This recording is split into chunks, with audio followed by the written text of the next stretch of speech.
Happy Saturday and happy game day. Welcome into the Auburn pregame show brought to you by Medical Properties Trust. He's Matt Scalisi. I'm Simone Eli. Guys, it is going to be a chilly one if you are headed to the plains tonight. I'm no meteorologist. I talk about sports for a living, but let's just cut to the chase really quickly here. Kickoff is set for 6 o'clock as the Auburn Tigers, not on the plains, going to South Carolina. Further north. It's going to be even colder. It's going to be even colder. Okay, I'm really preparing you for this one. If you're going to Columbia, go ahead and take a jacket with you if you're already there, guys. Auburn at South Carolina tonight at 6 o'clock. If they were on the plains, it would be cold. They're going to South Carolina. It's really going to be cold. I promise you this. Matt, it has been chilly, not only in the South, but all throughout this country, and it's crazy because that really, really speaks college football to me. We're talking about this earlier this morning. It's a great time of year, but goodness gracious, it's chilly. It's not our normal football weather that we think of in the South, but we know we get a few of these every year. Yeah, I think it's going to be really interesting to see what the atmosphere is like up there. I think that South Carolina is underrated as an atmosphere. Sure. And I can't really explain why. I'll put it this way. This is the nice version of how I can say it. I think that South Carolina fans are much more enthusiastic than their program has earned from them. I totally agree with that. That's a compliment to that fan base. I think they can get really loud, really rowdy up there, and they can really create an atmosphere in Columbia, despite the fact that they don't have some long list of championships like Auburn does. And they don't have a big trophy case. I've been up there. I've seen their trophy case. There's a lot of Outback Bowl trophies in there. not much else. They do have a Heisman in there, but so props for that. Yeah, no question. So this game in Columbia, misspoke off the top. Auburn is at South Carolina today, 6 o'clock kickoff. Expected to be pretty chilly. I went to South Carolina a couple of years ago when Alabama played at South Carolina, and I will never forget the squawking of that gamecock, whatever that is that they do at the game, that sound effect. Yeah, it's awful. That's literally like it's like sometimes I wake up in the middle of the night and I sweat, like literally thinking about that noise. It's horrible. And Laura Goldman, a good friend of both of ours, is like, obviously went South Carolina. It's all about South Carolina, but man, that was painful. Yeah, it's a weird place. But I will say this, at least one thing that this Auburn team has going for them coming into this game is they were all here a year ago. Now it didn't go well. They perhaps, whatever we want to say, maybe they didn't take it seriously enough going into it last year. I think this team will take this atmosphere seriously. I think they know and they remember that they had a bad day here the last time around, and they certainly don't want to walk out of this stadium with the same bad taste in their mouth that they had a year ago. They know what it can feel like to, sort of start to collapse, I guess, as a team. And that was one thing that this team had going for them for a long portion of this season. They had a lot of momentum. They had a lot of positive energy going on in this program. And I really think it probably even compensated for some weaknesses that they have as a roster. They were playing well together. They were playing with a lot of enthusiasm. That's a little bit tougher to do when you're coming off 2 straight losses. And Auburn hasn't lost 3 straight going back to 2012. So they definitely don't want to break that streak today. They need to regain some of the momentum that they had earlier in this season when things were going well for them. Yeah. If you're just tuning in, it's the Auburn pregame show brought to you by Medical Properties Trust. The Auburn is at South Carolina today. One thing that stands out to me when I think back to that game from a season ago is just a very vivid memory of Bo Nix being very frustrated on the sidelines. I remember just seeing something. It was almost out of character. I felt like he was very upset with some of his teammates.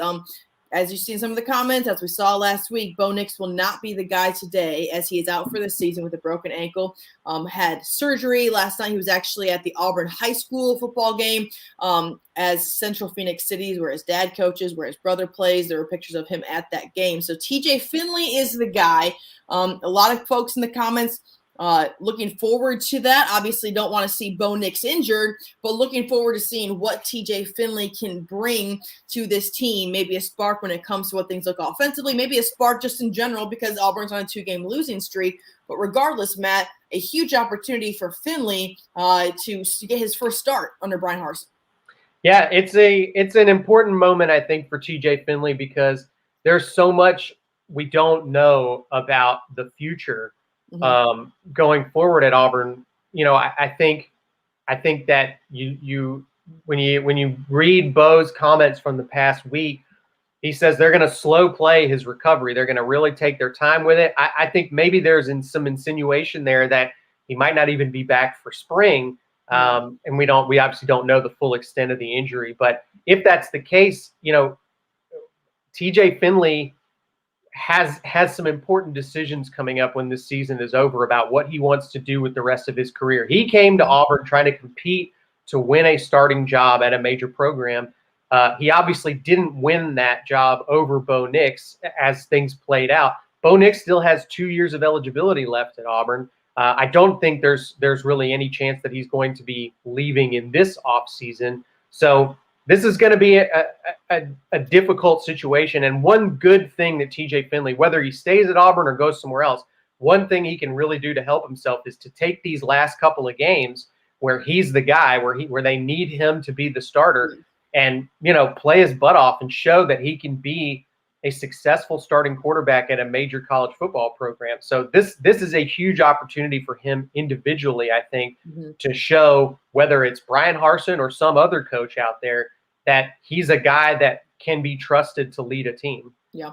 Matt, you know, he's had limited snaps this year, but I think back to early in the season. I'm going to go back in the notes here against Georgia State.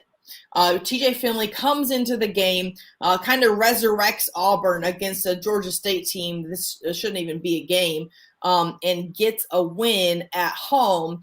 And it felt like in that moment that not only were fans excited and rallying around TJ Finley, but so were the players. You know, they liked to see what he brought to the table in that moment. And again, this is no diss on Bo Nix. We're just specifically talking about what TJ Finley can bring to this team. It seems as though folks are not only looking forward to this, but he has the support of the locker room as well, and what his abilities are, whatever that looks like behind the scenes in practice that we don't see, or whatever it looks like as a leader on the sidelines that again we're not a part of because we're not part of the team. But seems like the guys around him in the Auburn locker room are excited to see what it is he can bring to this program. Yeah, I mean, I will say this: I think at the time, part of why we might have seen that too was that Bo Nix wasn't the same guy that we eventually saw later in the season. I think that he was not in a good headspace, and I think the offense wasn't really operating well with him in charge of it. And I think once we saw what happened in the LSU game and the light came on for Bo, I think you did see a lot more positive energy from the rest of the team kind of rallying around the offense with Bo leading it as well. That said, I agree. I think that it seems like people like TJ Finley. It seems like there's some chemistry with him. Yeah. And I also think this receiver group has developed over the course of the season, particularly a couple of guys led by Kobe Hudson. I think he's really turned into a star for this offense. And we haven't really seen TJ Finley running this offense when the receivers are playing their best football of the season. I think the last time TJ was back there in a competitive part of a game, this receiver core was not quite operating at the same level. So it'll be interesting to see that dynamic today between him and this group of receivers that I think knows a little bit more about what they're doing at this point. Yeah. And I still think, though, probably the single best thing that Auburn could do for TJ Finley and for this offense today is to get the run game operating successfully. And it'll take so much pressure off of Finley, off of the offensive line, off of the receivers, to have a legitimate threat from the run game that, frankly, has been really disappointing since the first month of the season. They came out of the gate playing really well, and it just hasn't been there since. And I don't think it's all on one player or one group of players, but I think they just haven't been clicking.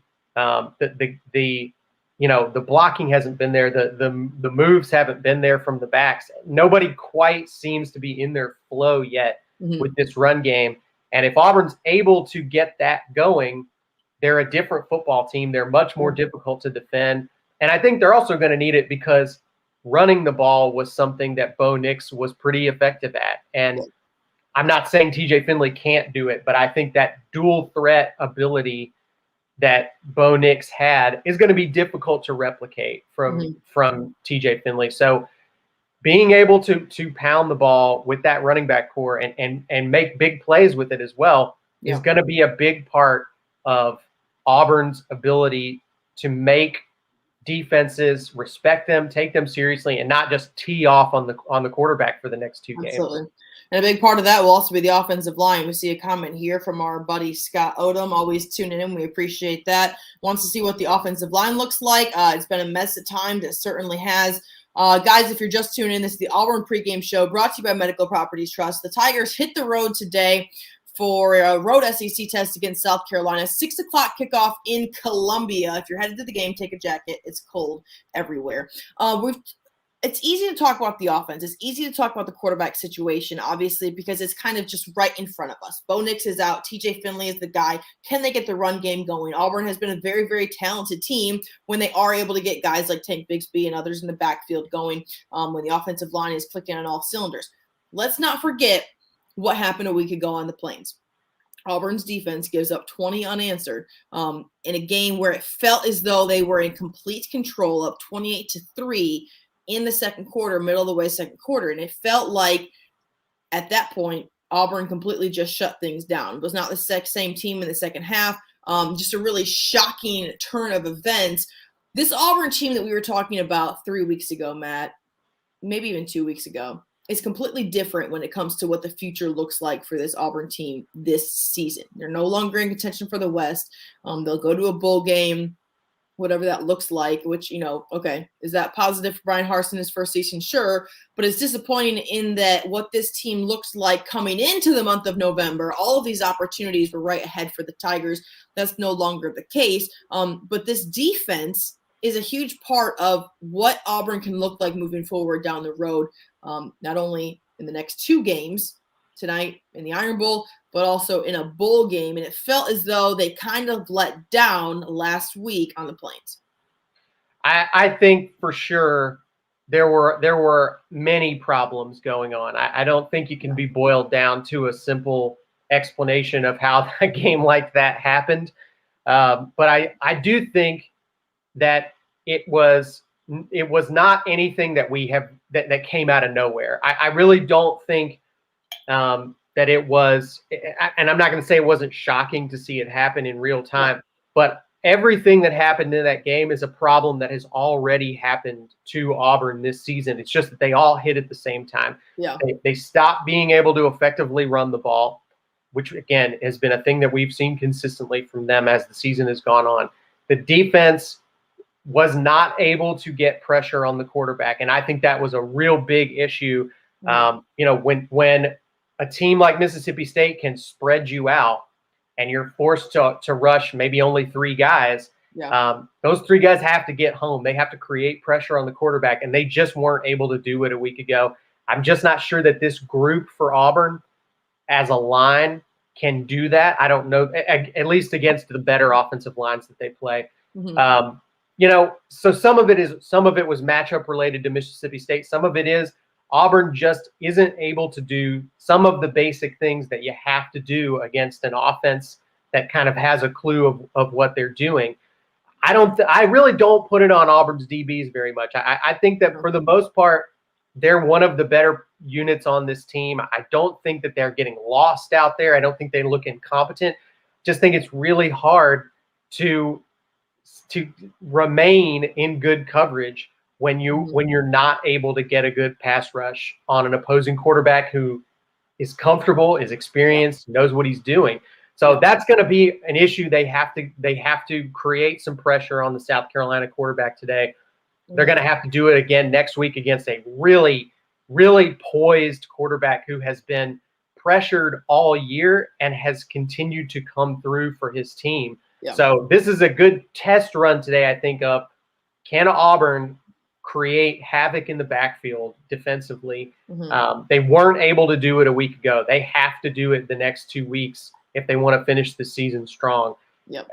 I think on the other side of it too, we've seen this Auburn offense be able to get hot early, but I still think that, as I said earlier, I think establishing a solid, dependable run game is so key to making this team work with the personnel that it has. And, easy for me to say that, I guess, but this Auburn offensive line has had a hard time doing it. They're not the most talented group in the conference by any means. Sure. But sometimes you just got to find things that work for you, and you got to find a way to run some plays that you can depend on for getting you 3.5 yards every time you do it. Get a series off to a good start. Make positive plays instead of forcing yourself into 3rd and longs, which, as some of the commenters over here coming after me because they think I insinuated that Bo Nix was Nick Marshall because I called him a dual threat. But let's be honest here. Bo Nix was actually pretty hard to take down when he was scrambling in the backfield. There were some big negative plays. I'm not denying that, but he was acting kind of pretty chaotic back there when you let him get loose. And it was a thing for defenses to have to worry about. That's why he's a dual threat. I'm not saying they ran the offense around quarterback keeps and option reads, but it was a factor. And I think that's something that this offense, I think, needs something that defenses have to consistently account for, that they have to say, no matter what formation they're set up in, no matter what personnel they have out there, this one thing we have to be worried about. We have to leave somebody home to take care of this issue.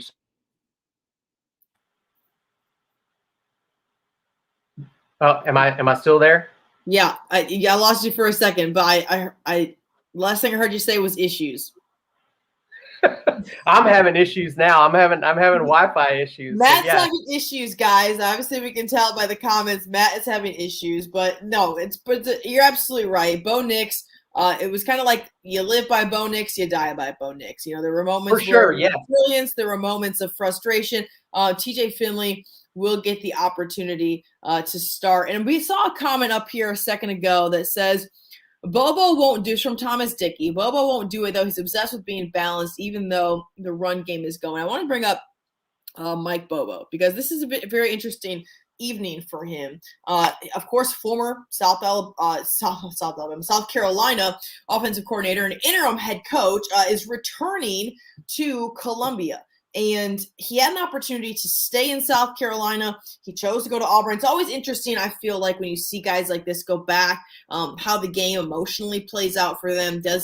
People like to point fingers and say, oh, well, if we're not doing X, Y, and Z, he's the reason why, whatever that looks like. But the Gamecocks defensive lineman was asked what he remembers about Bobo.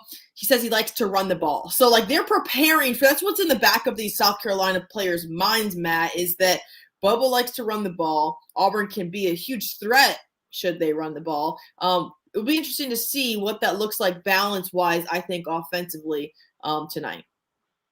Yeah, I understand the frustration for sure from Auburn fans with the offense, with the play calling.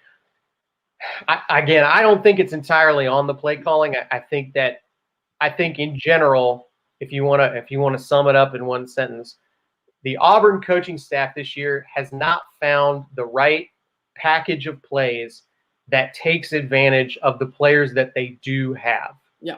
I think that's probably the best way to put it. So there are some personnel limitations, and that's part of football. And this Auburn coaching staff is running plays that probably fundamentally are good plays when they're able to be executed correctly and when you have the right guys to do it.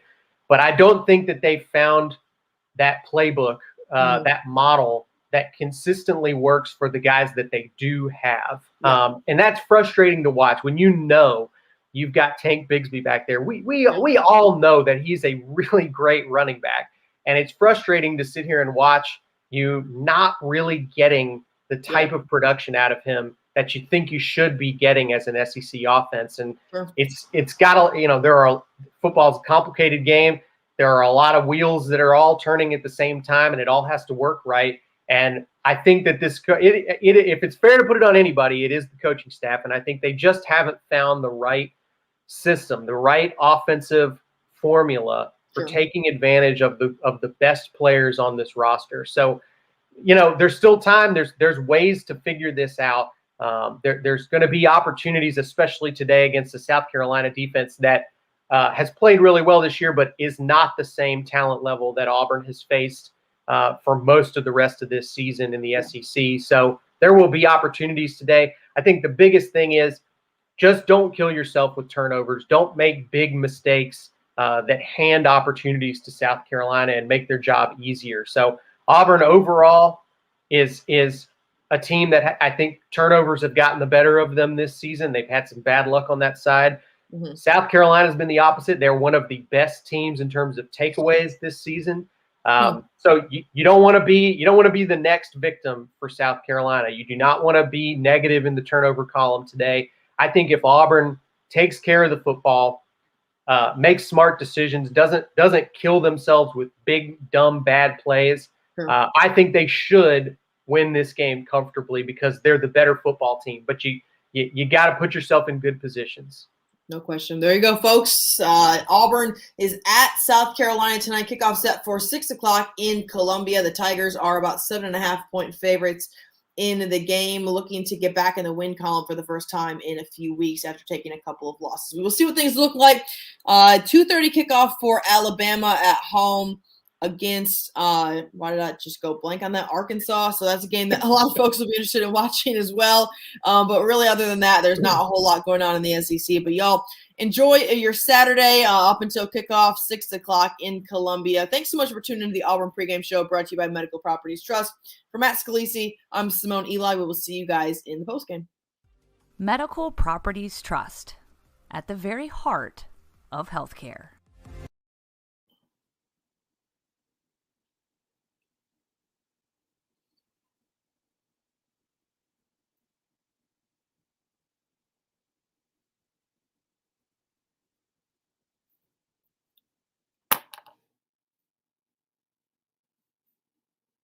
Are we still here?